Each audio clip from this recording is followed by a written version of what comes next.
వాళ్ళలో సైనికులు ఎలా ఉంటారో జగన్ కోసం ఎవరైతే ఈ రోజు కమిటీలో ఉన్నటువంటి అభ్యర్థులే కాదు స్థానిక నాయకులు అందరూ కూడా సైనికులాగా జగన్ కోసం కష్టపడాలి. మీ కష్టానికి నేను కూడా తోడుంటానని మీకు తెలియజేస్తాను. ఎందుకంటే ఎన్నికలు ఎప్పుడైనా రావచ్చు, స్థానిక ఎన్నికలు ఈ ప్రక్రియ పూర్తయిన తర్వాత స్థానిక ఎన్నికలు ఎప్పుడైనా రావచ్చు.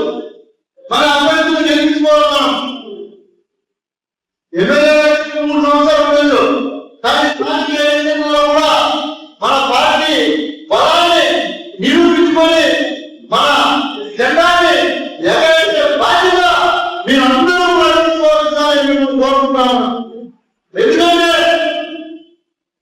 గడిచిన మన ప్రభుత్వం అధికారంలో ఉన్నప్పుడు 5 సంవత్సరాల పరిపాలన ఎలా ఉందో కళ్ళకు కన్నట్టుగా మన గ్రామాల్లో చూసాం. ఏం తెలియదో ఉందని 58 లక్షల ఓట్లు రాజకీయ వేసుకున్నారో లేదా ఈవీఎం మేనేజ్ చేసుకున్నారో లేదా రకరకాలుగా లేదా ప్రజలే మోసపోయి ఓట్లు వేసారో తెలిగిపోయింది.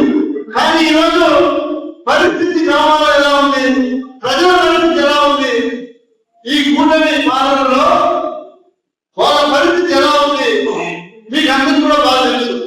కాబట్టి మనం అందరం కూడా జగన్మోహన్ రెడ్డి గారు చేసినటువంటి మేలుని గ్రామాల్లో తీసుకెళ్లి గుర్తు చేస్తే చాలుకున్నటువంటి పరిస్థితులు మేమున్నప్పుడు ఎట్లా ఉండింది అంటే వాళ్ళే కనుక పరిస్థితి. కాబట్టి మీరందరూ కూడా